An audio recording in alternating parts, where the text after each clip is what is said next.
Hello and welcome to the Point After. I'm Nate Wimberly, joined by Jorge Andres. The Carolina Panthers wrapped up training camp yesterday with a joint practice with the New York Jets, and they finally look like a complete team. Hallelujah.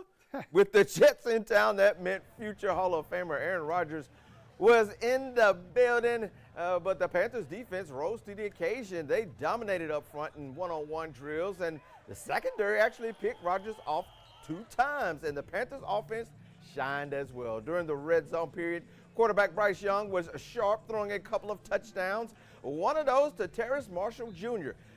But after the touchdown catch, TMJ threw the ball at cornerback DJ Reed, which started a skirmish. Not a good look for TMJ after making a great catch, and it all goes back to being disciplined as a football team. It's dumb football. We can't have that. Guys fighting, guys getting into, we want to celebrate with each other. We want to make big plays and give the opponent nothing. This is the exact type of stuff that I've been hitting them on, especially going into this practice. And guys, he got excited, and he made a great play on a really good player. Leave it at that. A great football play. How about we celebrate that? So these are the moments. It's too hard. Football is too hard. The margins are so tight in this league. You can't afford to give the opponent anything. They just add up and they flip the field, and it makes it even harder. Let's take that a step further here. Not only that, the Panthers are a team that's going to have to be scratching and clawing for each and everything. They don't have top-end talent. So when you get a touchdown, you just need to leave it at that. So if you're going to be doing this and taking away from stuff that when you work so hard to get it and you're just going to give it away, it's going to be a long season. So it's just one example, but, this really needs to be a learner. If they want to really turn this thing around, they can't have stupid plays like that. Listen, look, dumb plays are dumb plays. Yeah. That was a dumb play, clearly. Yes. I'd be ripping into the Carolina Panthers if it was week 5, week 6, week 7. That said, I didn't hate it that much because at least they showed something. They showed some passion. At least they were engaged. They were half asleep against New England. The team that was practicing against the Jets was at least awake, was at least playing hard. Yeah. Now, like I said, dumb penalty. Canales said it. Week 5, week 6, penalties like that will cost you a game. That is a completely different conversation. Yeah. But in practice, when the big-time New York Jets and big-time Aaron Rodgers shows up and they want to come and make this their house and you want to give them a lick in the face, I don't hate that. I don't hate that. I'm not pushing for dumb penalties and fights and this and that. And like I said, my position would probably be completely different if this was week 5, week 6, because that will cost your game. But in practice, at home, in Charlotte, against a team coming in here, swinging around like they're the big-time Super Bowl II New York Jets, I don't mind it. At least you have some sort of life. At least you have some sort of life. My man said Super Bowl II. I mean, you tell me another time the Jets have been relevant. Like Joe Namath was out there. Yeah, that's the last time they've been relevant. Now, I'm going to push back a little bit because I was actually watching that play. Absolutely great catch by TMJ. I mean, Reed was hanging on him, was holding. And they threw the flag on Reed for holding, and it was a spectacular catch. The tossing of the ball, he just kind of just flipped it at the dude because look at this. I did this. Right. He made it about him. Right. In that case, I'm like, no, that's not good in practice. That's not good in games. That's not good in the Super Bowl. That ain't good, period. What TMJ did yesterday was not good at all. He took ownership. Afterwards, yeah, that's not good. I shouldn't have did that. Got caught up in the moment. Sure. I feel you on that. That right there, no. Now, the other skirmishes that they had, like by 5 minutes later, yes. Now that goes back to you. They were not sleepwalking. They were like, look, dog, you ain't going to come up in here and clown us like that. Yes. So from that, after TMJ's stuff, when they had those other skirmishes, yeah, that's the life that you talk about. I'm cool with that. But TMJ just tossing the ball, that is no. Because here's the reality. And look, fair point with TMJ and making it about him. That's a fair point. But here's the reality. Everybody's going to come into Bank of America Stadium thinking that this is an easy win and they're going to waltz right in. They're going to do whatever they want. They're going to make fun of these kids, and then they're going to leave. So that's what everybody's going to do. And to be honest with you, rightfully so, because you saw the team, the product that was on the field last year. So and last Thursday. And last Thursday, exactly, to your point, and last Thursday. Yeah. So to have that life, that at least I was like, I mean, at least someone's awake. Yeah. Thank goodness, please. And I think Coach made that a point this week. Yeah. It's like, look, guys, we can't have a listless performance like that again. Yeah, exactly. Let's go out there and show these guys. So, there is some life. Minus the fight. Man, it was a great day for the Panthers offense, and it's been a long time since we've been able to say that. The first string got a lot of reps yesterday versus the Jets, which could be a sign that they will not play in tomorrow's preseason game versus the Jets. I think that's a mistake, though, because this is a team with a new head coach, a new offensive scheme, more importantly, and they need some game action, especially quarterback Bryce Young. Yes, he looked good yesterday, but can he validate that in a game? No word yet on if the starters will play. If they don't, yesterday's practice is a good way to roll into next week, especially after a terrible practice on Tuesday. Yeah, I liked how competitive we were. I like how we responded. I think we started strong. I thought that we did a really good job as a unit I think there was a little lull for us as a unit, and us responding to that, because there's going to be lulls throughout games during the season, and I think we've definitely had some urge to some point of emphasis to make sure we fight through that, and I think we did a good job finishing, which is something that Coach Canales says all the time. And then there's little stuff we got to clean up. There's procedural stuff we got to get better at. There's a couple of things I missed, a couple of reads I got to get through quicker.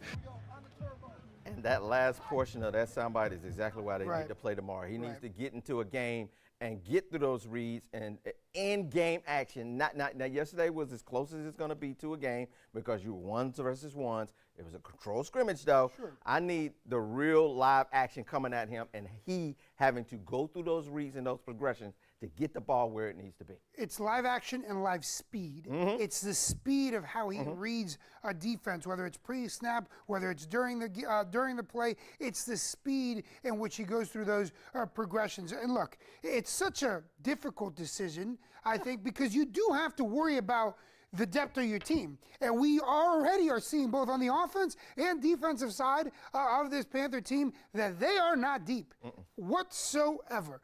And one little injury in a secondary, like we're already seeing, one little injury on the offensive line, like we're already seeing, and the wheels can completely come off this bus. However, to your point, give me a series. I'd be happy with a series. Give me a series, 2 series. You give me a quarter, I'm going to go crazy. But give me something. I do think they have to experience, to your point, Nate, that real game speed, not a controlled scrimmage, somebody catching a rock and then getting laid out because it's football. That's what's going to happen. It's such a catch-22 because if this were a team with more depth, it'd be easier to roll out your starters. This team has no depth, and they're very, very thin. Yeah, to your point, one reason we might not see the starters, this team is already banged up. Dane Jackson, he's out for 6 weeks with a hamstring injury. That's a starting cornerback. Yep. Already gone for the start of your season. Starter Xavier Woods at safety. He's out with 2 weeks with a groin. Now, groins are tricky. Could be 2. Could be 3. Could be a lot. It could bleed into the regular season. Right now, it looks like he should be ready for week 1. Who knows with the groin injury? Wide receiver Deontay Johnson, day-to-day, growing once again. How long is that going to be? Right. Running back Chuba Hubbard was the one yesterday where everybody just kind of held their breath because he slipped. They went down, holding his knee. They checked the knee. They seem to think it's not going to be that serious. I wouldn't expect to see Chuba in any preseason games because you want him healthy, but they really dodged a bullet yesterday. But they didn't dodge a bullet with Chandler Zavala. He had to be carted off yesterday with a significant hamstring injury. They still don't know the timetable as of yet, but it could be a season-ending type of injury. So they just don't know. So to your point, when you start to see those, and you're starting to see starters on that list, and you already said it, they're not that deep. Cornerback is especially a position they're not deep at, and you already got Dane Jackson. So now they're probably going to have to go out and sign somebody. So Stephon Gilmore, your phone's about Stephon Gilmore played this perfectly because now he can basically say, if you want me to come, you're going to meet me at my price, and I'll be there. If training camp's over, I'll show up now. So he played it perfectly. And if the Panthers want to have a starter caliber at cornerback from week 1, there's one of your examples that you can do, but you're going to have to meet him at his price. The depth of this team is really worrisome. And look, the upside of this team is obviously the defense. But now when you see that key piece that we've been talking about for weeks, the secondary is the biggest piece. And I was excited after I saw what Dane Jackson did in that first game against New England. But now with that injury, now with those holes, maybe a young guy like a Lamar Jackson will get a little bit of work. Oh, he will. He's going to get work. He's going to have the opportunity to show what he has. Deshaun Jameson's going to have the opportunity to show what he has. But there's going to need to be a veteran that's going to be signed off, especially if it's 6 weeks. And 6 weeks can easily bleed into 7 or 8. So this team's depth really worries me. And so does the inability of them to get reps to be able to match game speed. So you're in a catch-22 that Coach Canales has his hands full trying to figure out right now. You can't play scared. It's football. Yeah, it's football. I mean, like you can put these guys in bubble wrap in week 1. Bryce could go out there and get hurt, and then what is it for? I mean, like football is a physical sport. Yep. Guys are going to get hurt. So to me, just roll them out there. You got to roll them out there a series or 2. That's it. That's it. We're not asking you. This is not the old days of, well, we're going to play them for the entire first half and they're not going to play that. It's a different way of doing it now. So I still think they just need to get a series or 2 this week. Don't play them next week because it's the last preseason.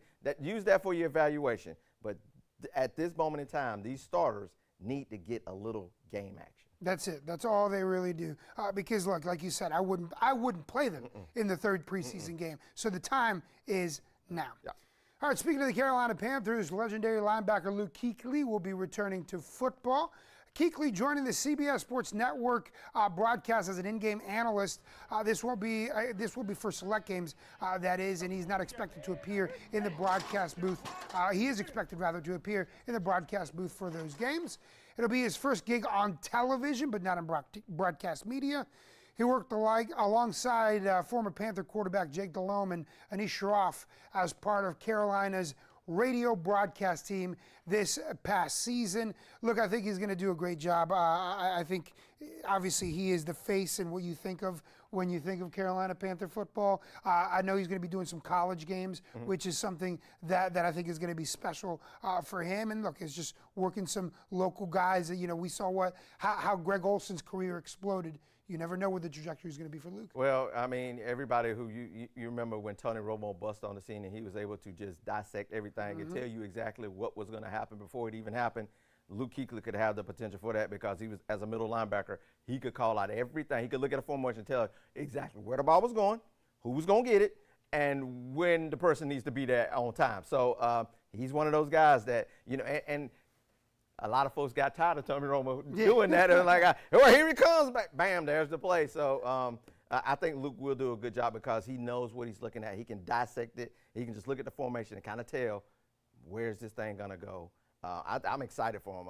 It's going to be exciting for him to be in a booth and calling games and just being a studio analyst as well. And for football heads, look, a lot of the times it's offensive guys. It's quarterbacks. Exactly. It's offensive linemen that are the ones that are the analysts. Yeah. You get tight ends. You get receivers that'll do it. Rarely do you see the quarterback of the defense, which is a middle linebacker, to your point, be able to have that prominent role. And I'm excited for Luke, and I think he'll do a great job with that. Absolutely. Yeah.